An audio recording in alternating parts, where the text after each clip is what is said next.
Hej allihopa, här är Georgie. Som ni kan se så sitter jag på flyget mot Frankfurt.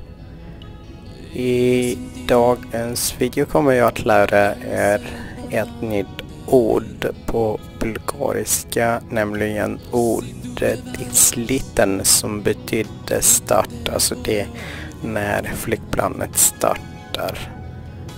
Ha det bra, hejdå! Здравейте на всички, казвам се Джорджи. Както виждате, намирам се в самолета, на път съм за Франкфурт и в днешното видео ще ви науча на нова дума на български, именно думата излитане.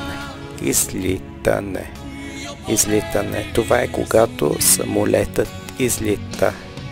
Желая ви приятен ден, всичко хубаво, чао!